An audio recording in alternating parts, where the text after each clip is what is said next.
तो hi guys, आपका अपना चैनल एमर सेट्स में आपका स्वागत है। और आज हम पढ़ने वाले हैं class 10th math chapter number 3 दो चर वाले रैखिक समीकरण। एक्सरसाइज 3.1 है। आपका पहला क्वेश्चन आपके सामने लिखा हुआ है, आइए हम उसको पढ़ते हैं, है ना। यह आपका पहला क्वेश्चन है। तो पहला क्वेश्चन क्या है, आफ्ताब अपनी पुत्री से कहता है 7 वर्ष पूर्व मैं तुमसे 7 गुनी आयु का था। 7 वर्ष पूर्व, देखो क्वेश्चन में देखो पूर्व की बात कहा गया है, इसने पूर्व कहा है। क्वेश्चन में पूर्व मतलब होता है पहले, और यहां पर देखो उसने कहा है 7 गुनी आयु का था। अब से 3 वर्ष बाद, क्वेश्चन में 3 वर्ष बाद का बात की है, पहले की और बाद की बात की है। आइए मैं कुछ पूर्व और बाद से रिलेटेड आपको बात बताता हूं। यदि क्वेश्चन में पूर्व का हिंदी होता है पहले। यदि पहले की बात की जाए तो आपको क्या करना है, यदि मैं आपसे कहूं, आप खुद सोचें कि अगर आप बैठे पढ़ रहे हैं प्रेजेंट टाइम में, है ना, तो आप क्या करेंगे। आप सोचिए कि आप 20 साल के हैं, मान लीजिए कि आप 20 साल के हैं। मैं आपसे बोलूं कि आप 20 साल के तो हैं प्रेजेंट टाइम में। आपसे बोलूं मैं 5 साल पहले आप कितने वर्ष के थे, कितने साल के थे 5 साल पहले, तो आप क्या बताएंगे कि मैं 5 साल पहले 15 वर्ष का था। इट मीन्स आपने क्या किया, जो आप इस वक्त जितने साल के हैं उसमें से क्या किया, 5 साल को घटा दिया। मैं अगर पहले कहूं, पहले की बात बोलूं ना कि आप पहले कितने थे, और यदि कहीं बाद की बात कह दूं तो यानी आप बोल दें कि आपसे भाई कि आप 5 साल बाद कितने साल के हो जाएंगे, यानी आप प्रेजेंट टाइम में तो 20 साल के हैं, है ना। ये तो पक्का है कि आप प्रेजेंट टाइम में 20 साल के हैं या 18 साल के होंगे। अगर मैं 5 साल की बात बोलूं तो आप 18 साल के होंगे, तो 5 साल के बाद कितना हो जाएंगे, 23 साल के हो जाएंगे। तो यदि बाद की बात की जाए, यानी बाद यानी पश्चात में, तो आपको क्या करना है, ऐड करना है, यानी जोड़ देना है। और यदि पहले की बात की जाए तो आपको क्या करना है, घटाना पड़ेगा। तो पहले में क्या करना है, घटाना पड़ेगा। तो इसमें घटाना है भाई साहब, इसमें घटाना है। और यदि बाद की बात की जाए बाद में, तो बाद में क्या करना है भाई साहब, जोड़ना है। ये आप ध्यान रख लेना है। अब आपको क्वेश्चन करना है, यदि पहले की बात की जाए तो घटा देना है। मैं बोलूं कि आप 5 साल पहले कितने साल के थे, तो आप 20 साल के हैं प्रेजेंट टाइम में 5 साल पहले, तो आप क्या करेंगे, 20 - 5 यानी 15 साल के थे 5 साल पहले। बाद की बात करूं तो बाद की बात करने से क्या होगा, यानी आपको जोड़ना पड़ेगा। मैं कह दूं इस साल यानी क्या चल रहा है, 2022 चल रहा है। 2022 में आप 20 साल के हैं। 2000 में बोल दूं 27 में कितने साल के हो जाएंगे, तो 2027 में आप कितने साल के हो जाएंगे, 25 साल के हो जाएंगे, क्योंकि अभी 20 साल के हैं, 2022 चल रहा है। तो आपने क्या किया है, ऐड कर दिया है, यानी आपने उसमें ऐड किया। तो ये मैं क्वेश्चन की तरफ मतलब अब आगे बढ़ता हूं। आफ्ताब अपनी पुत्री से कहता है 7 वर्ष पूर्व, यानी पहले। अब 7 वर्ष पूर्व मतलब क्या होना पड़ेगा, घटाना पड़ेगा ना। 7 वर्ष पूर्व मैं तुमसे 7 गुनी आयु का था। अब से 3 वर्ष बाद मैं तुमसे केवल 3 गुनी आयु का रह जाऊंगा। इस स्थिति को बीजगणितीय एवं ग्राफीय रूप में व्यक्त करना है। ना हमें आफ्ताब की एज पता है कि भाई साहब आफ्ताब इस साल की इस टाइम कितने वर्ष का है, और ना ही उसकी बेटी का, है ना। तो इस स्थिति में यानी इस मतलब क्या कंडीशन में क्या करते हैं, सबसे पहले जो वर्तमान आयु यानी प्रेजेंट टाइम जो उसकी आयु है, यानी आफ्ताब की और उसके पुत्री का, उस दोनों को हम मान लेते हैं कि माना प्रेजेंट यानी जो वर्तमान चल रहा है इस समय, उस समय आफ्ताब की उम्र जो क्या हो जाएगी, एक्स हो, यानी एक्स मान लेंगे, और उसकी बेटी यानी उसकी पुत्री का मान लेंगे वाई। अब इस क्वेश्चन को हम मानते हैं वर्तमान में, है ना। जब वर्तमान एज नहीं पता रहता है तो उसको हम मानकर फिर करते हैं क्वेश्चन को। तो आइए हम मानते हैं कि माना आफ्ताब की वर्तमान आयु यानी प्रेजेंट टाइम में चल रहा है, वर्तमान आयु कितना है भाई साहब, एक्स है। ये सॉल्यूशन यानी मैं हल कर रहा हूं, सॉल्व कर रहा हूं। ये माना आफ्ताब की वर्तमान आयु एक्स हो गया, तो उसके बेटी का क्या हो जाएगा, तो उसके बेटी को आप वाई मान लो। तो माना फिर आफ्ताब की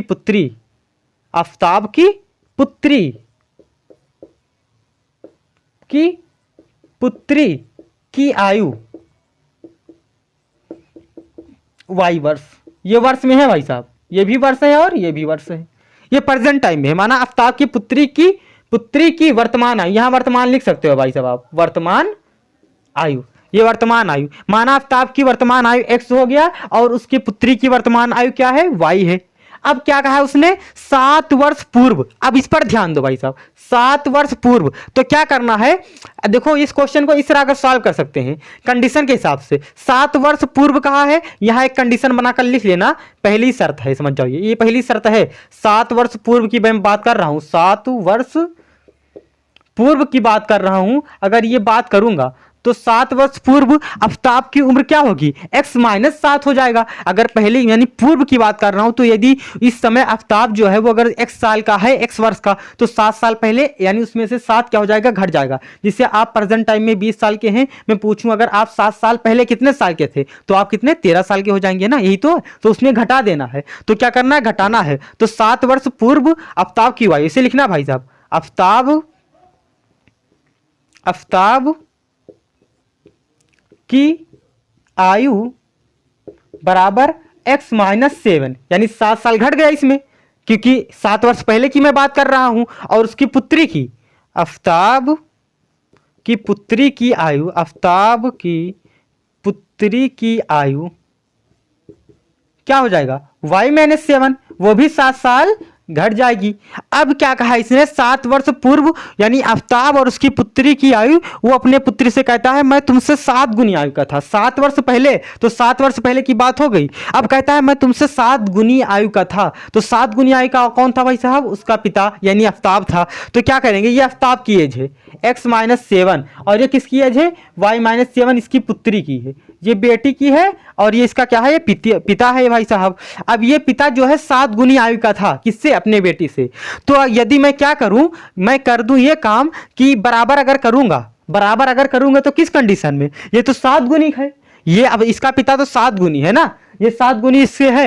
यदि मैं क्या करूं, 7 गुना इसको कर दूं, इसके पुत्री को, तब तो ये बराबर हो जाएंगे। हाँ भाई, ये देखो, ये इसके पिता जो है, इसके पिता का जो एज है वो अपनी बेटी से इसके क्या करना है, 7 गुनी एज बड़ा है। तो मैं क्या करूंगा कि 7 गुना उसके बेटी को कर दूंगा, तब तो दोनों बराबर हो जाएंगे, है ना। अब बराबर होंगे, अब क्या करना है आपको, किसको निकाल लेना है। ये x-7 लिखा है, ये पिता है, मैंने इस तरह लिख दिया था, चलो इसको मैं आगे लिख देता हूं ना। ये x-7 है और ये है 7y - 49, ये 7y इधर आएगा तो हो जाएगा x-7y, और ये -7 उधर जाएगा तो हो जाएगा +7। तो ये -49 लिखा हुआ है, लिख दिया हमने, ये उधर जाएगा तो हो जाएगा +7। तो x-7y बराबर 49 में से 7 जाएगा तो हो जाएगा -42। ये पहला समीकरण हो गया, ये आ गया पहली लाइन।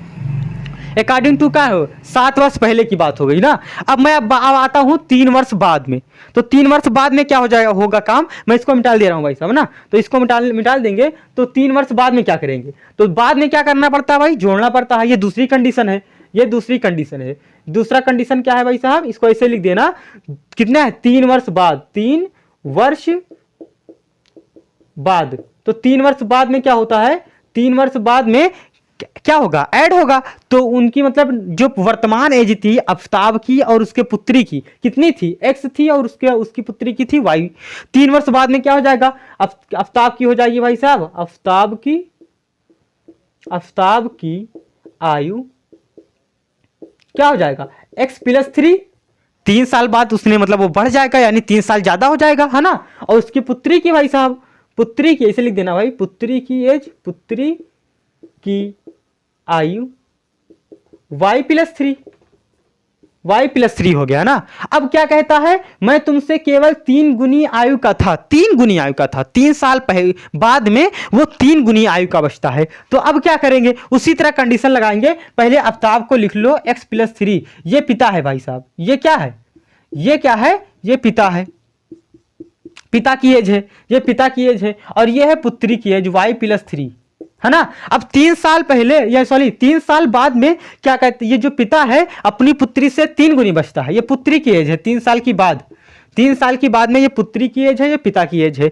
अब ये पिता जो है वो अपनी पुत्री से 3 साल गुनी आयु अभी बड़ा रहता है, 3 साल गुना रहता है अभी एज, यानी इसकी जो एज है वो इससे 3 गुना अभी बड़ा है। तो मैं बराबर करूंगा यदि, तो बराबर किस कंडीशन में होंगे, यदि उसकी बेटी भी 3 गुनी हो जाए, तो ये तो 3 गुने पहले से बड़ा है। अगर उसकी बेटी 3 गुनी हो जाएगी तो दोनों बराबर हो जाएंगे। तो इसीलिए हमने बराबर का निशान लगाया और 3 से उसके बेटी में क्या किया, गुणा करा दिया, उसको गुना कर दिया, 3 गुना उसको भी कर दिया। तो 3 गुना ये पहले से बड़ा था, 3 से इसको मल्टीप्लाई करा दिया तो ये भी 3 गुनी हो गई। अब दोनों बराबर हो गए। अब तो हम लगा सकते हैं आराम से। और जब बराबर हो गए तो ये देखो x+3 बराबर ये हो जाएगा 3y और प्लस 3 त्रिका 9, ये मल्टीप्लाई होगा भाई यहाँ पर, ये 3y इधर आ जाएगा तो x माइनस 3y, ये इधर आएगा तो प्लस में तो माइनस में हो जाएगा तो माइनस 3y, और ये नंबर उधर जाएगा तो प्लस में तो माइनस में हो जाएगा, तो 9 ये प्लस में है तो माइनस 3 हो जाएगा भाई साहब, तो ये माइनस 3 हो जाएगा, तो x माइनस 3y बराबर 9 में से 3 जाएगा बचेगा 6, ये हो गया दूसरा, है ना। तो ये जो लाइन आई है देखना भाई, ये एक लाइन ये हो गई, यानी एक समीकरण ये हो गया और ये समीकरण ये हो गया, ये समीकरण 1 और समीकरण 2 हो गया ना, ये समीकरण 2 ये समीकरण 1, इसी को हम कहते हैं, इन दोनों को क्या कहेंगे, इसी को कहते हैं बीजगणितीय रूप। ये क्या बोलते हैं, बीजगणितीय रूप है आपका। ये आपका पहला क्वेश्चन डन हो गया, पूरा हो गया। आपने क्या कहा है, बीजगणितीय एवं ग्राफीय रूप में व्यक्त करना है, तो ये आपका बीजगणितीय रूप हो गया। बीजगणितीय रूप क्या होता है भाई साहब, आपका ऐसा मतलब जो आपने क्वेश्चन को कहा है उसको एक्स वाई जेड के रूप में आपको मतलब बना दे, जो आपने कहा है कि आप वहां पर गए, है ना। ये आपको मैं पहले ही बता चुका हूँ कि बीजगणितीय ऐसा रूप होता है जिसको हम मैथ के रूप में यानी एक्स वाई जेड के रूप में आपको बता दें कि ये इस तरह से है। तो ये एक्स माइनस 7y बराबर माइनस 42 और एक्स माइनस 3y बराबर 6, ये इस दोनों इक्वेशन को चाहे आप दोनों पहले इसको लिख लेना, पहले इसको लिख लेना, फिर इसको लिख लेना, फिर दोनों को कहना कि आपका बीजगणितीय रूप हो गया, तो एक्स वाई जेड में लाना, तो ये बीजगणितीय रूप हो गया। ये पहला क्वेश्चन आपका डन हो गया। अब मैं आपको क्या बोलूंगा, अब ग्राफीय रूप को आपको बताना है, तो आपको ये समीकरण लिखना पड़ेगा। पहला समीकरण क्या आया, एक्स माइनस 7y बराबर 42 और एक्स माइनस 3y बराबर 6, इन दोनों को लिखकर फिर इनको ग्राफ बनाना है, ग्राफ पर प्लॉट करना कि ये कहां से कहां होंगे, किसी को काटेंगे कि नहीं काटेंगे। यदि इन दोनों का समीकरण अलग अलग है तो जाहिर सी बात है एक दूसरे के ऊपर या तो काट सकते हैं या तो एक दूसरे को पैरेलल कर सकते हैं ना, एक के उत्तर ऊपर चढ़ेंगे नहीं। चढ़ते कब है, यानी कोइंसिडेंट कब होता है लाइन, यानी क्या बोलते हैं संपाती, उसे संपाती बोलते हैं। आगे मैं बताऊंगा कि कोइंसिडेंट तब होता है लाइन जब दोनों इक्वेशन सेम लिखी रहती है लेकिन हमें दिखती नहीं है, उसमें कुछ मल्टीप्लिकेशन मतलब थोड़ा ज्यादा बड़ा रहता है, तो हम जान नहीं पाते हैं कि ये समीकरण एक ही लिखा हुआ है कि दूसरा लिखा हुआ है। आगे हम क्वेश्चन में देखेंगे किस तरह से होता है, पूरा फिल करेंगे। तो ये आपका पहला क्वेश्चन डन हो गया, यानी बीजगणितीय हम निकाल चुके हैं ना। अब हमें निकालना है ग्राफीय, तो इसको आप लोग राइट डाउन यानी उतार लीजिए और मैं आगे दूसरे क्वेश्चन की तरफ आपके बढ़ता हूँ। ग्राफीय का दूसरा यानी ग्राफ को बताना है, ग्राफ को कैसे प्लॉट करना है। तो आपका पहला लाइन था, आप पहले ही निकाल चुके हैं कि x minus 7y equal to minus 42 and दूसरी लाइन थी x माइनस 3y बराबर 6, है ना। ये पहला समीकरण है, दूसरा समीकरण है। इन दोनों को हमने कहा था कि ये बीजगणितीय रूप है, यानी आपका पहला क्वेश्चन हो गया था जो हमने टिक कर दिया था। अब आपको ग्राफीय बताना है कि कैसे प्लॉट करना है ग्राफ पर ना। तो आप पॉइंट निकालना जानते हैं, कैसे निकालना है पॉइंट को, एक बार x को करना है 0, एक बार y को 0 करना है ना। तो आइए हम कर देखते हैं।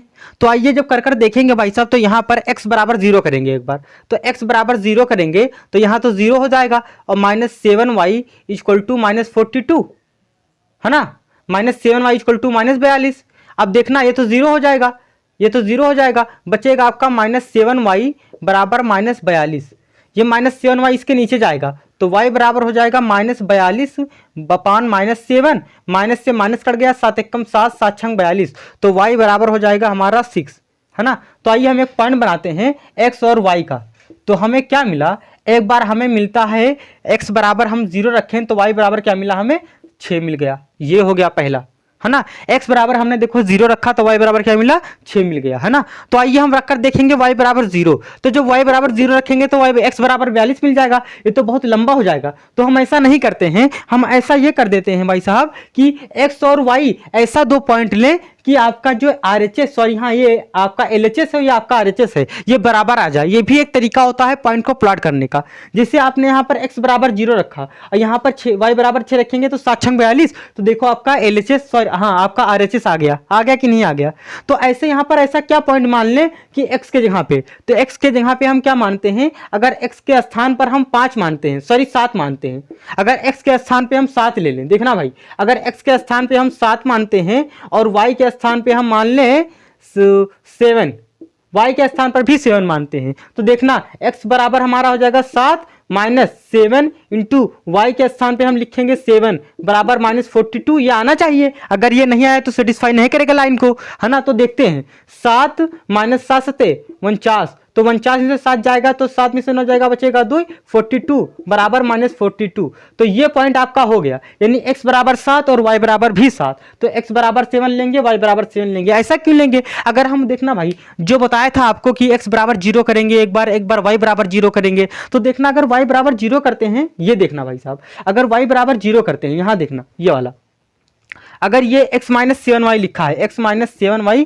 बराबर -42, अगर हम एक बार y तो 0 करेंगे तो हो जाएगा x माइनस 7 इंटू 0 बराबर -42, ये तो 0 हो जाएगा, तो आपका बचेगा x इक्वल टू -42। अब हम -42 कहाँ प्लॉट करेंगे यार, बहुत लंबी लाइन हो जाएगी ना। तो इस तरह से हमने का एक जुगाड़ कर लिया कि यहाँ पर ऐसा पॉइंट मानो कि इसको RHS उसको बराबर कर दे, तो ये भी एक तरीका होता है लाइन को प्लॉट करने का। तो हमने कहा x बराबर 7 और y बराबर 7, तो आपने यहाँ 7 रखा और फिर -7 y के स्थान पे 7, तो 7 7 49 -7 है ना, ये 7 -49 घटाएंगे तो -42 बराबर -42 आ रहा है। तो ये भी आपका एक पॉइंट हो गया ना, इसलिए हमने इसको नहीं किया, तो ये हम मिटा लें क्योंकि इसकी जरूरत नहीं है, हमें सिर्फ यही करना था, है ना। अब इसकी ये लाइन हो गया, अब इस लाइन को हम आइए प्लॉट करेंगे। x बराबर 0 y बराबर 6, x 0 कहाँ होता है, यहाँ पर होता है, y 6 कहाँ होता है भाई, यहाँ होता है, यानी ये पहला पॉइंट आपको मिल गया, यानी ये वाला पॉइंट, है ना।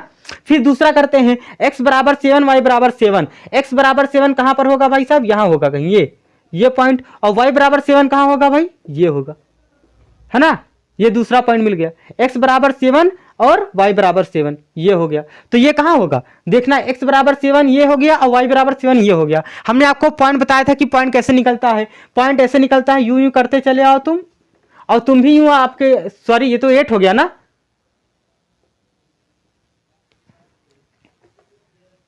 x बराबर 7, देखना भाई ये x बराबर 7 है और y बराबर 7 है। x 7 कहां होता है, यहां होता है, ये 7 होता है x का। y 7 कहां है, y आपका ये 7 है। हमने कहा कि कैसे पॉइंट मिलता है, आप ऐसे आएंगे, ऐसे ऐसे करते यहां से, और ये यहां से करते करते आएगा, है ना। ये जो पॉइंट मिलेगा वही आपका 7 हो जाएगा, ये आपका पॉइंट हो गया 7, ये वाला पॉइंट। हम इसको मिटा देते हैं, बाद में आप लोग जानते हैं कि हमें खाली पॉइंट की जरूरत है। एक पॉइंट ये मिला, एक पॉइंट ये मिल गया, हम इन दोनों को ऐसे सीधे मिला देंगे आराम से, भाई तुम लोग मिल जाओ। तो ये हो गया आपका स्ट्रेट लाइन तैयार। हमसे थोड़ा टेढ़ा मेढ़ा हो गया, कोई बात नहीं, एडजस्ट करना। ये आपकी स्ट्रेट लाइन तैयार हो गई इस वाले की, x माइनस 7y बराबर -42 आपका यहाँ पर होगा। ये इसका नाम है भाई साहब x, इसका क्या नाम है, x माइनस 7y बराबर -42। ये आपकी स्ट्रेट लाइन है, यानी पहली है ना। आपने उसको ड्रॉ कर दिया है, यानी आपने उसको मिला दिया है कि कहां से कहां तक जाएगी, ऊपर जाएगी नीचे, तो आपने देखा। अब इसकी बारी आती है, तो इसकी बारी आपको क्या करना है, आराम से वैसे ही नॉर्मल करो, एक बार x को 0 करो, एक बार y को 0 करो। तो हम क्या करेंगे, पहले x बराबर 0 करेंगे। तो जब x बराबर 0 किया तो हो जाएगा आपका 0, यहां पर देखना भाई ये तो हो गया 0 -3y इक्वल टू 6, है ना। तो ये क्या हो जाएगा, ये तो 0 हो गया, तो आपका बचा -3y बराबर 6, ये -3y इधर जाएगा तो हो जाएगा y बराबर -6 बाई -3, तो -3 ऊपर चला आएगा, 3 1 3, 3 2 6, तो y बराबर आ जाएगा -2। ये नीचे चाहे माइनस को वो ऊपर आ जाता है, तो y बराबर -2। हमने माइनस में नहीं बनाया तो चलो बना लेते हैं। ये आपका हो जाएगा -1 और ये आपका -2 होगा, ये आपका -3 हो गया। ये आपका y एक्सिस में माइनस है, चलो इसमें भी बना लेते हैं। ये x एक्सिस में है सॉरी, और ये आपका y एक्सिस में है, ये -1 है ना। इधर बनाते हैं, चलो इधर बना देते हैं, -1 -2 -3, ये आपका y एक्सिस हो गया, ये आपका x एक्सिस हो गया। अब आता आपका आ गया y बराबर -2, जब आपने x बराबर 0 किया। जब आपने x को 0 कर दिया है, यहां पर लिखो x को 0 किया तो y बराबर -2 आया। अब आइए एक बार और करते हैं, क्या करेंगे, अब की y को 0 करेंगे तो x देखो यहां पर, तो x को अभी नहीं 0 करेंगे तो x लिखा रहेगा -3, y को 0 करेंगे तो ये हो जाएगा 0 बराबर 6, देखना भाई ये हो गया 6, तो x ये तो 0 बन गया, तो बराबर क्या बचेगा 6, तो x बराबर 6 आ गया। तो जब आपने क्या किया, y को 0 किया, देखना भाई यहाँ पर y हम लिखते हैं 0, तो जब आपने y को 0 किया तो x बराबर क्या आ गया 6, तो आपने जब y को 0 किया तो x बराबर 6 आ गया। आइए इसको भी प्लॉट करते हैं। आपने क्या सबसे पहले क्या किया है भाई साहब, एक बार मैं दोबारा रिपीट करता हूँ, x बराबर जब आपने 0 किया तो यहाँ पर तो 0 हो जाएगा, यहाँ होगा -3y, ये तो पूरा लिखा जाएगा बराबर 6, तो हो जाएगा, ये तो 0 घटाओ चाहे जोड़ो कुछ फर्क नहीं पड़ता है, -3y बराबर आपका हो जाएगा 6, ये -3 इसके नीचे जाएगा तो 3 1 3, 3 2 6, ये हो जा आपका बचेगा, ये आपका क्या बचता है, देखना भाई साहब, ये आपका बचेगा इस तरह से बचेगा, ये 2/-1, तो ये नीचे तो 1 लिखा नहीं जाता है, ये आपका क्या बचेगा, ये आपका बचेगा 2/-1, ये माइनस नीचे नहीं लिखा जाएगा एक, तो इसलिए माइनस ऊपर जाता है, हो जाता है, तो इसलिए हमने y बराबर -2 लिख दिया। ये आप लोग जान गए होंगे। अब हमने क्या किया, अब की एक बार को y बराबर 0 कर दिया, तो यहाँ पर x था, हमने x लिख दिया, -3 लिखा था, लिख दिया, y को 0 कर दिया, बराबर 6 है ना। तो x बराबर ये तो 3 0 हो जाएगा, तो आपको सिर्फ क्या बचेगा 6। तो आपने y को 0 किया तो x बराबर 6 हो गया। ये आपके क्या हो गए, ऑर्डिनेट्स, आपके निर्देशांक लिखे हुए हैं। आइए इसको प्लॉट करते हैं। कैसे प्लॉट करेंगे भाई साहब, x बराबर 0 तो y बराबर -2, x 0 कहाँ है, यहाँ पर है, y बराबर -2, ये y का है ना, ये आपका y है, ये आपका y डैश होता है, ये आपका x है, ये आपका x डैश होता है, तो y बराबर -2 यहाँ पर, ये वाली पॉइंट हो गई एक, है ना। अब एक आता है x बराबर 6 y बराबर 0, x बराबर 6 कहाँ होगा भाई साहब, यहाँ पर होगा, ये वाली लाइन है ना। y बराबर 0 कहां पर है, ये है, तो ये कौन सा पॉइंट हो गया आपका, ये आपका पॉइंट हो गया 6,0। ये आपका पॉइंट कौन था, ये आपका पॉइंट था ये वाला, तो ये था 0,6 था, और ये वाला आपका है 6,0। अब देखना आपका ये पॉइंट मिला और ये पॉइंट मिला, इसको तुम मिला सकते हो आसानी से यूं, और हमसे थोड़ा टेढ़ा हो गया भाई साहब, देख लेना आप, थोड़ा ये स्ट्रेट जाएगा, ये एकदम सीधा जाएगा। आप अगर उससे लेकर मतलब पारेंगे तो एकदम सीधा जाएगा। इस लाइन का क्या नाम है, तो इस लाइन का नाम है भाई साहब आपका है x - 3y बराबर 6। ये स्ट्रेट लाइन है। इसके कितने सॉल्यूशन हैं आप लोग बाखूबी जानते हैं, 1 और 2। जितने भी बार कट करेगा इस मतलब आपका जो पॉइंट होगा, जो आपका लाइन होगा, जितने पॉइंट से कट करेगा उसके कितने सॉल्यूशन होंगे, तो इसके 1-2 सॉल्यूशन है, यहाँ पर भी 2 सॉल्यूशन है, क्योंकि यहाँ पर भी ये कट कर रहा है। इसके जो ऑर्डिनेट्स हैं वो 7,7 है, इसके ऑर्डिनेट्स हैं 0,6, इसके ऑर्डिनेट्स यहाँ पर क्या है 6,0, क्योंकि ये है ना, इसके ऑर्डिनेट्स क्या है 6,0 है, और इतने ये क्या है आपका, ये आपका है, ये वाला पॉइंट है 0,-2 है। तो आपको आसानी से समझ में आया होगा, हमने बहुत डीपली से बताया है कि इस तरह कहां से क्या होगा, आपको उसके बारे में बताया कि अगर y 0 जब ना लो, क्योंकि जब बहुत ज़्यादा आपका ये मान आ रहा था, बहुत कम, क्योंकि नीचे जाना पड़ता, तो हमने कहा कि LHS बराबर कर दो, वो भी एक तरीका है ग्राफ को प्लॉट करने का। आप बार बार देखेंगे, समझेंगे, अगर आपको 2-3 मरतबा करेंगे क्वेश्चन तो आसानी से आएगा। चलिए मैं अगली क्वेश्चन की तरफ चलता हूं, अगर आपको समझ में आया तो उतारिए आराम से। ये आपका दूसरा क्वेश्चन आपके सामने लिखा हुआ है, क्वेश्चन आप पढ़ लीजिए, आप आराम से कम 2 मरतबा पढ़ लीजिए आराम से ना। जब क्वेश्चन जो लिखित वाले क्वेश्चन होते हैं उनको बहुत ध्यान से पढ़ना पड़ता है। पहले आप पढ़िए, समझिए कि कह क्या रहा है, मतलब बात को किस तरह से बता रहा है, कह रहा है, ये अगर आप जान गए तो समझो आपसे क्वेश्चन हो गया, क्वेश्चन आपके मुट्ठी में होगा ना। तो इसीलिए आपको क्वेश्चन बहुत ध्यान से पढ़ना पड़ेगा। आइए हम पढ़ते हैं, देखते हैं। क्रिकेट टीम के एक कोच ने 3900 रुपये में 3 बल्ले तथा 6 गेंदें खरीदी। देखो टोटल अमाउंट पता है कि 3900 रुपये में 3 बल्ले प्लस 6 बॉल थे, है ना, यानी 3 बल्ले थे आपके पास, 3 बैट खरीदे उसने, उस कोच ने, और 6 गेंदे खरीदे। लेकिन ये नहीं पता है कि उसने एक बॉल कितने में खरीदा और एक बैट कितने में खरीदा। तो जो चीज मेन चीज होता है वही नहीं पता रहता है, उसी को हम मान लेते हैं। इससे अभी पिछले क्वेश्चन में हमने क्या किया था, जो वर्तमान एज, जो मेन चीज होता है वर्तमान एज, वो नहीं पता होता है, उसी चीज को मानना पड़ता है। तो उसी मेन चीज को मानना पड़ेगा आपको कि एक बल्ला कितने का था और एक बैट कितने का, सॉरी हाँ, एक बल्ला कितने का था और एक बॉल कितने का था, यह आपको मान लिया अगर आपने, तो आपसे क्वेश्चन हो जाएगा। आपको टोटल अमाउंट पता है। तो आइए हम देखते हैं आगे क्वेश्चन आपका कह रहा है, बाद में उसने एक बल्ला तथा उसी प्रकार की 3 गेंदें, उसी प्रकार की क्या होगी, 3 गेंदें होंगी, यहां पर 3 लिखना भाई साहब, उसी प्रकार की 3 गेंदें 1300 रुपये में खरीदी। 1300 रुपये में खरीदी। इस स्थिति को बीजगणितीय तथा क्या करना है, ज्यामितीय रूप में व्यक्त करना है। तो बीजगणितीय तथा ज्यामितीय रूप में व्यक्त करना, ये हम देखते हैं। सबसे पहले क्या करेंगे, माना एक बल्ले का मूल 100 रुपया तथा एक गेंद का यानी एक बॉल का मूल क्या होगा, y रुपया। ये मानते हैं क्वेश्चन में, जो एक एक चीज का जो एकदम पॉइंट रहता है उसको हम पकड़ते हैं। तो आइए मानते हैं, सॉल्यूशन यानी हल करना शुरू कर देते हैं भाई साहब क्वेश्चन को। तो लिखते हैं, माना एक बल्ले का मूल, एक बल्ले का मूल, मूल मतलब कितने रुपये का था, एक बल्ले का मूल कितने था भाई साहब, 100 रुपये था, ये 100 रुपया हो गया। और माना हमने क्या माना, तो माना, और माना एक बैट का, आपने बैट लिखा होगा ना, बैट तो हो गया, सॉरी बल्ला, अब बॉल का हम लिखेंगे, एक गेंद का मूल y रुपया, यह आपने मान लिया। ये आपने क्या किया, माना कि माना एक बल्ले का मूल x रुपया हो गया और क्या हो गया, आपके एक बॉल का यानी गेंद का मूल y रुपया हो गया। आपने कितना गेंद खरीदा, आपके कोच साहब ने 3 बल्ले खरीदे तथा 6 बॉल यानी 6 गेंदे खरीदे। तो 3 बल्ले, आपने एक बल्ले को क्या माना है भाई, x, तो 3 बल्ला है तो 3x हो जाएगा, ये हो गया 3x, है ना। कितनी कितनी गेंदे हैं, 6, तो आपने एक गेंद को क्या कहा है, एक गेंद को y कहा है, तो 6 गेंद है तो 6y हो जाएगा।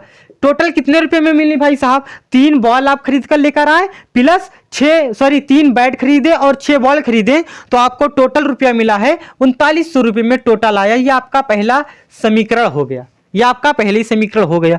अब आपने दूसरी बात क्या कहा है, आपके कोच साहब ने ये कहा कि एक और बल्ला खरीदा, आपके कोच साहब ने एक और बल्ला तथा उसी प्रकार की 3 गेंदें 1300 रुपये में खरीदी। तो एक बल्ला खरीदा उस साहब ने, आपके कोच साहब ने क्या किया, एक और बल्ला खरीदा और 3 बॉल खरीदी, कितने में, 1300 रुपये में। तो आपने एक बल्ले का मूल्य क्या कहा भाई, x है, तो आप खाली यहां लिखेंगे x प्लस कितने गेंद खरीदी आप इस कोच साहब ने आपके, तो 3 गेंदे, तो 3y बराबर कितने रुपए में खरीदे भाई साहब, 1300 रुपये में। तो ये हो गया समीकरण 2।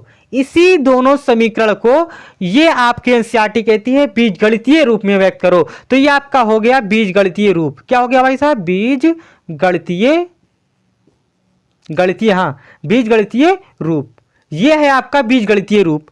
3x प्लस, अगर ये आप नहीं लिखेंगे समीकरण 1 समीकरण 2 तो ऐसे भी आपको छोड़ सकते हैं कि 3x प्लस 6y बराबर 3900 और x प्लस 3y बराबर 1300। ये आपका बीजगणितीय रूप हो गया, अलजेब्रिक मेथड हो गया। अब हम लिखेंगे ज्यामितीय। भाई ज्यामितीय क्या होता है, तो ज्यामितीय ग्राफ को ही कहते हैं, ग्राफ का दूसरा नाम ज्यामितीय है। आपको ज्यामिति में बताना है यानी ग्राफीय मेथड से बताना है। तो आइए मैं ग्राफ को लेकर चर्चा करता हूं आगे। तो हाय दोस्तों, ये आपका दूसरे क्वेश्चन की तरफ बढ़ता हूं कि आपका ये बीजगणितीय हो गया था, अब ज्यामितीय रूप को हमें दिखाना था। तो आप समीकरण पा चुके थे पहले कि पहला समीकरण था 3x प्लस 6y बराबर 3900 एंड दूसरा समीकरण था x प्लस 3y बराबर 1300, है ना। ग्राफ पर कैसे पॉइंट प्लॉट करेंगे, एक बार x को 0 करना है, एक बार y को 0 करना है। तो आइए हम 0 करते हैं। सबसे पहले x बराबर 0 करेंगे, तो देखना 3 इंटू x को 0 करेंगे तो हो जाएगा 0 प्लस 6y बराबर 3900 यानी 3900। ये तो 0 हो गया, तो आपका बचेगा 6y बराबर 3900, है ना। ये जो नीचे चला जाएगा भाई साहब, तो y बराबर 3900 बटे 6। तो आप देखना भाग करेंगे तो 6 कम 6 और 6 हम 36, तो यहाँ पर बचेगा 3, ये हो जाएगा 0, तो 30 हो गया, 6 पंचे 30 और एक 0 बच जाएगा। तो y बराबर आपका आएगा 650। अगर भाग नहीं, मगर इस तरह अगर नहीं काट पाते हैं तो 3900 को 6 से भाग देना, देखो 650 ही आएगा। तो आपने क्या किया, आपने x और y को माना, है ना। आपने x और y को माना है जब, तो जब आपने x बराबर 0 किया तो y बराबर आपका आया है 650। जब आपने x को 0 किया तो y बराबर 650 आ गया। अब आइए मैं एक बार क्या करता हूं, y को 0 करता हूं। अब जब y को 0 करूंगा तो देखना 3x प्लस 6 तो लिखा हुआ है, वो इसको 0 करेंगे तो ये हो जाएगा 0 बराबर क्या लिखा है 3900, है ना। तो 3900 लिख दिया। 3x ये तो 0 हो गया, अब बचेगा सिर्फ 3900। ये नीचे इसके जाएगा क्योंकि गुणे में होता है तो नीचे जाता है, तो 3900 अपान 3। अब इसको काटेगा तो 3 1 जा 3, 3 1 जा 3, 3 3 जा 9, लगभग ये 2 0 बच जाएगा। तो आपका आएगा x बराबर 1300। क्या आएगा भाई साहब, x बराबर 1300 आएगा। तो जब आपने y को 0 किया है तो x बराबर आपका आया है 1300। तो आपने जब इसको 0 किया है तो आपका ये आया है 1300, है ना। आइए हम इसको प्लॉट करते हैं। हम क्या करेंगे, आपकी जो स्केल माने हैं बार बार हम देखो, आपका पॉइंट देखो बहुत ज्यादा आ रहा है, 600 700 1300 के आसपास, है ना। तो बड़ा है, तो हमने आपकी एक यूनिट था, हमने एक यूनिट को, जो ये एक यूनिट था, ये चीज हमने उसको 200 माना है। इसको कहते हैं स्केल, ये होता है स्केल आपका। तो स्केल को हमने जो एक यूनिट थी उसको हमने 200 मान लिया, तो 2, तो ये हो जाएगा 400, यहाँ से 200, तो 400 600 800 10 1200 1000, इस तरह 1200। तो इस तरह से हमने माना है इसे, इस तरह से एक यूनिट को हमने आपकी 200 मान लिया है। हर क्वेश्चन में देखो जब आपके जो ऑर्डिनेट्स रहते थे तो छोटे रहते थे, 2 रहते थे, 4 रहते थे, 6 रहते थे, 7 -2, तो हम यूनिट को 1 मानते थे। लेकिन अब के आपके ऑर्डिनेट्स जो है पॉइंट बहुत बड़े बड़े आ गए, तो हमने इसलिए आपके जो ऑर्डिनेट्स यानी जो पॉइंट थे, आपकी जो यूनिट थी उसको हम 200 200 मान लिया। तो ये 200 ये 200 ये 200, तो इस तरह से कर लिए है ना। अब आइए एक बार x में 0 y में 650, तो x में 0 कहां पर होगा, यहां पर, y में 650, तो 650 कहां, 600 से ज्यादा थोड़े और 800 से कम, तो लगभग यहां होगा कोई पॉइंट, देखो 650 है ना, ये हो गया एक। अब दूसरा x बराबर 1300 y बराबर 0, तो y बराबर 0 कहां होगा, देखो x भी 0 y होता है यहां भी, और y भी 0 होता है। अब x बराबर कितना होगा 1300, y बराबर 0, तो y तो 0 हो गया, 1300 देखो कहां होगा, ये 800 1000, देखो हमने एक तो और नहीं बनाया, तो अब एक और यूनिट बना लो, यहां पर 1300 आ गया है, तो हम करेंगे यहां पर भाई साहब, तो ये हो जाएगा एक इसका यूनिट, ये हो गया 12 ये 14, तो लगभग यहां पर होगा 1300 इस पॉइंट पर, तो ये हो गया आपका है ना। तो अब इसको मिलाएंगे, देखना भाई ये पॉइंट मिला, एक पॉइंट ये मिला, एक पॉइंट ये मिला, ये आपका है x बराबर 1300, 0, और ये पॉइंट है आपका, यह है ये पॉइंट है 0, 650। अब इन दोनों को मिला देंगे, देखना ये है एक 200 का, तो 2 4 6 8 10 12 14, तो यहाँ पर लगभग 13 इसके बीच में होगा यहाँ पर, तो इसको हम मिलाएंगे, देखना भाई साहब इसको मिला देते हैं। देखना तो सीधा नहीं मिला है, लेकिन क्या हुआ, लेकिन आप लोग जान गए होंगे कि ये ऐसे ही मिलेगा, यहां से ये इस तरह से जाएगा। ये आपका कौन सा लाइन हो गया, ये आपका लाइन हो गया 3x, ये आपका लाइन है 3x + 6y बराबर 3900 यानी 3900, ये आपकी ये वाली लाइन है। आइए हम इस लाइन की तरफ चर्चा करते हैं, इस लाइन को उसी तरह से प्लॉट करेंगे जिस तरह इसको प्लॉट किया है ना।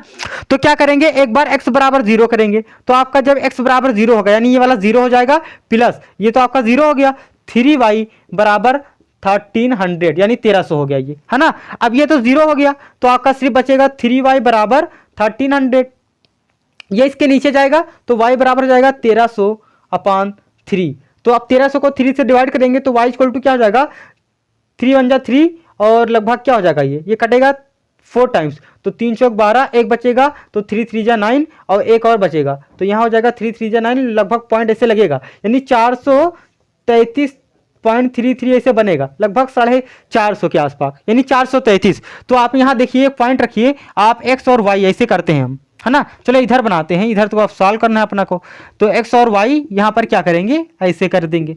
आपने जब x को 0 रखा तो y क्या मिला, 433 पॉइंट समथिंग, तो खाली 433 लेते हैं क्योंकि बड़ा बड़ा पॉइंट लेना है, तो 433 आ गया। x बराबर 0 किया हमने, तो y बराबर 433 कुछ आ गया है ना, तो 433 लिख दिया। अब यहाँ पर क्या करेंगे, एक मरतबा करेंगे y मरतबा y बराबर 0, तो जब y बराबर 0 करेंगे तो देखना भाई x + 3 y को 0 कर देंगे, बराबर 1300 हो गया है ना। y को 0 किया, ये तो 0 हो गया, तो x बराबर क्या हो जाएगा 1300, तो x बराबर आपका 1300 आ गया। तो जब आपने y को 0 किया तो x बराबर क्या आ गया 1300। आइए इसको भी प्लॉट करते हैं, यानी कहां देखते हैं या फिर कहां पर होगा, x बराबर 0 तो y बराबर 433, x बराबर 0 यहां पर हो गया, 433 कहां होगा भाई साहब, लगभग 400 से थोड़ा ज्यादा, तो देखो 400 से ज्यादा कहां पर, लगभग यहां पर होगा ये वाला पॉइंट, तो हमने इसको ये गोला कर दिया। ये आपका क्या हो गया, कौन सा पॉइंट, ये वाला आपका हो गया x बराबर 0 y बराबर 433 पॉइंट समथिंग, तो ये हमने पॉइंट लिख दिया ये वाला कोऑर्डिनेट्स आपके। अब आपका x बराबर 1300, तो x बराबर 1300 कहां होगा भाई साहब, यहां देखो ना, ये वाली पॉइंट है x बराबर 1300, यही 1300 है, x बराबर 1300 y बराबर 0, तो ये वाला पॉइंट, इसका कहने का मतलब ये भी क्या होगा, ये आपका यहां पर कट कर देगा। तो देखो कट करने जा रहा हूं भाई साहब, यूं ये हो गया, कट कर दिया ये वाली लाइन, और ये इस तरह से जाएगी, तो इस वाली लाइन का मैं नाम लिखता हूं, ये वाली आपकी क्या है समीकरण, x + 3y बराबर 1300, ये आपकी ये समीकरण है। ये आपकी लाइन थी पहली वाली और ये दूसरी लाइन है, थोड़ा हौच पौच हो गया है इधर उधर, लेकिन आप एकदम बाखूबी समझ में आ गया होगा कि ये भी लाइन यहाँ पर कट कर रही है x बराबर 13 पॉइंट यानी 1300, पर, और ये भी लाइन x बराबर 1300, पर कट कर रही है, यानी ये लाइन एक दूसरे को इंटरसेक्ट कर रही है, इंटरसेक्ट करती है ना। तो ये आपका तीसरा क्वेश्चन आपके सामने लिखा हुआ है, ये आपकी एक्सरसाइज का आखिरी क्वेश्चन है। तो चलिए हम जल्द से जल्द इसे भी करते हैं, आप पढ़ लीजिए, ध्यान से पढ़ना, मैं बार बार यही बताता हूं कि जो इस तरह से क्वेश्चन होते हैं उनको बहुत ध्यान से पढ़ना रहता है ना। तो 2 किलो सेब और 1 किलो अंगूर का मूल किसी दिन 160 रुपये था, है ना, ये तो आप पढ़ लिए। 1 महीने बाद 4 किलो सेब और 2 किलो अंगूर का मूल 300 रुपये हो जाता है। इस स्थिति को बीजगणितीय तथा ज्यामितीय रूप में व्यक्त करना है ना। कि माना 1 किलो सेब का मूल्य x रुपये और माना 1 किलो अंगूर का मूल्य y रुपये। अगर बस ये मान लो भाई साहब y रुपये।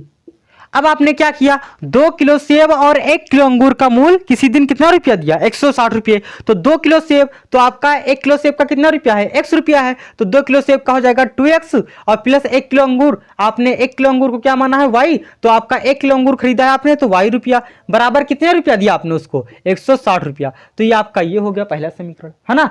अब आपने क्या किया, फिर किसी 4-5 महीना बाद मार्केट गए, क्योंकि जल्दी एक सब खाते ही नहीं है ना, ऐसी तो बात है। हाँ, तो देखिए 4 महीना बाद मार्केट गए तो 4 किलो सेब और 2 किलो अंगूर का मूल्य 300 रुपया हो जाता है। भाई हम सब कहाँ जल्द से जल्द खाते हैं, कभी कभी खाते हैं, हम तो खाते ही नहीं, 1-1 साल हो जाता है सेब अंगूर वगैरह। आप लोग खाते होंगे तो बताना भाई साहब। तो क्या करेंगे, 4 किलो सेब और 2 किलो अंगूर का जो मूल्य होता है वो 300 रुपया होता है 4 महीने बाद। अब मार्केट में हम लोग हमारे जैसे जाते होंगे तो कहते हैं भाई ये कैसे, अभी तो उस दिन खरीद कर लेकर गए थे। तो भाई साहब कहता है भाई ये वो दिन नहीं, वो 4 महीना हो गए ना। तो आइए देखते हैं क्वेश्चन की तरफ। 4 किलो सेब था, 1 किलो सेब का मूल्य x रुपया, तो 4 किलो के क्या हो जाएगा 4x प्लस 2 किलो अंगूर था, 1 किलो अंगूर का मूल्य है y रुपया, तो 2 किलो का हो जाएगा 2y बराबर कितने में हो गया, 300 रुपये में। तो ये 300 रुपये में हो गया। ये इसी को कहते हैं बीजगणितीय रूप, इसी को कहते हैं बीजगणितीय रूप। तो आप अपने क्वेश्चन में लिख देना दिस इज बीजगणितीय रूप। देखो आधा हिंदी आधा इंग्लिश, है ना। यानी पहला क्वेश्चन आपका पूरा हो गया। अब आपका दूसरा क्वेश्चन कह रहा है कि ज्यामितीय रूप में व्यक्त करना है। तो ज्यामितीय मतलब होता है ग्राफ में आपको बताना है, ग्राफ में व्यक्त करना है। तो चलिए हम ग्राफ की तरफ बढ़ते हैं, आइए आपको ले चलते हैं। अब यह आपका दूसरे क्वेश्चन यानी आपके ग्राफ की तरफ बढ़ता हूं। ज्यामितीय रूप को देखना है ना। तो ज्यामितीय रूप को देखने से पहले मैं आपको ग्राफ बना दिया हूं, और यहां पर हमने यूनिट जो रखा है वो एक यूनिट यानी जो आपका एक टुकड़ा है उसको हमने 20 कर दिया है। आप वहां पर लिख देना, अगर आपको आएगा तो आप बता देना भाई साहब जो हमने एक यूनिट किया है उसको 20 किया हूं, यानी 20, 40, 60, 80, 100 इस तरह से, यानी एक एक यूनिट को ना। तो आइए हम ग्राफ की तरफ पहले पॉइंट निकालते हैं, फिर इसमें रखेंगे। तो आपको क्या करना है, सबसे पहले x बराबर क्या कर देना है, 0 कर देना है। क्या कर देना है, x बराबर 0 कर देना है। तो x बराबर भाई साहब 0 करेंगे, है ना। तो यहां पर एक यूनिट और बढ़ा लेते हैं भाई साहब, एक यूनिट अगर और बढ़ा लें तो यहां पर ये आपका हो जाएगा 160, ये y हो गया ना। तो x बराबर क्या करेंगे, एक बार x बराबर 0 करेंगे तो y बराबर देखना 2 × 0 प्लस y इक्वल टू 160। ये तो 0 हो गया, तो y बराबर हो जाएगा आपका 160। तो आपने जब x को और y को हम जब फाइंड करते हैं तो इसमें हम इस तरह करते हैं कि हमें आसानी हो जाए। हमने x को 0 किया तो y हमें मिला 160 मिला, ये हो गया। अब आइए हम दोबारा करेंगे y को 0। तो जब y को 0 करते हैं तो 2x प्लस 0 यानी y को 0 किया बराबर 60, 100 यानी 160 यानी 160 हो गया। तो 2x 0 को जोड़ो चाहे घटाओ कोई फर्क नहीं पड़ता, इक्वल टू आपका हो जाएगा 160। ये इसके नीचे जाएगा तो हो जाएगा x बराबर 160/2। अब 2 से डिवाइड करेंगे तो 2 × 1 = 2, 2 × 8 = 16 यानी आपका 80 बचेगा। तो x बराबर आपका 80 हो गया, यानी 80 हो जाता है। तो आपने जब y को 0 किया तो x बराबर 80 मिल जाता है, 80 हो जाता है ना। तो आइए हम इसको रखते हैं। जो आपने x को 0 किया जो आपने x को 0 किया, यहां पर हमने 0 किया तो y बराबर हमारा 160 हो गया, ये आप जानते हैं। हमने y को 0 किया यानी इसको 0 किया तो 2x प्लस 0 बराबर 160, 2x बराबर 160, ये इसके नीचे आएगा, जब भाग देंगे 160 को तो हो जाएगा 80। अब आया आपका x बराबर 0 और y बराबर 160। x 0 यहाँ रहता है, x भी 0 रहता है, y भी 0 रहता है ओरिजिन पर। इसको हम बोलते हैं सेंटर या मूल बिंदु, ओरिजिन बोलते हैं, मूल बिंदु। अब y बराबर 160, y 160 कहाँ होगा भाई, यहाँ पर, यानी ये पॉइंट आपका हो गया, यानी इस पॉइंट को हम क्या बोलेंगे 160। तो ये आपका हम यहां पर लिखेंगे x बराबर 0 y बराबर 160, ये हो गया आपका एक पॉइंट। फिर दूसरा पॉइंट x बराबर 80 y बराबर 0, तो y तो 0 यहां हो गया, x 80 कहां, x आपका जो x है वो 80 है, तो जो ये वाला पॉइंट है आपका वो 80 है और y बराबर कितना है भाई साहब 0 है। तो 80 का 0, 2 पॉइंट आपको मिल गए। इन दोनों का आपको क्या करना है, मिला देना है। इन्हीं दोनों का क्या करना है, मिला देना है। देखना भाई साहब थोड़ा टेढ़ा हो गया है, कोई बात नहीं, हम सीधा करते हैं। तो इन दोनों का आपको मिलाना है, तो देखना ये पॉइंट मिल गए ये वाले, है ना। ये आपकी कौन सी लाइन है, ये आपकी जो लाइन है ये वाली, हम चलो इसे लिखते हैं यहाँ पर। ये वाली आपकी लाइन है 2x प्लस y बराबर 160, ये वाली लाइन है, इसका हमने नाम ये दे दिया। अब आइए हम दूसरी तरफ बढ़ते हैं, इसकी तरफ। तो ये आपकी लाइन क्या लिखी हुई है, इसको हम पॉइंट निकालते हैं, निर्देशांक। तो कैसे निकालेंगे, एक मरतबा क्या करेंगे, x को 0 करेंगे। तो ये जब x को 0 कर देंगे तो 4 × 0 प्लस 2y बराबर 300, ये आप जान गए। यहाँ पर ये 0 हो गया तो 2y बराबर आपका आ जाता है 300, तो ना ये आपका 300 लिखा हुआ भाई साहब, देखो स्पीड आ गई हमारे अंदर। ये नीचे जाएगा तो y बराबर 300/2। अब 300 को 2 से भाग करेंगे तो बचेगा 150, है ना। तो y बराबर कितना आ जाएगा, 150। जब आपने x और y निकाल रहे हैं, तो जब आपने x को 0 किया तो y बराबर 150 आ गया, ये आपके सामने लिखा हुआ है।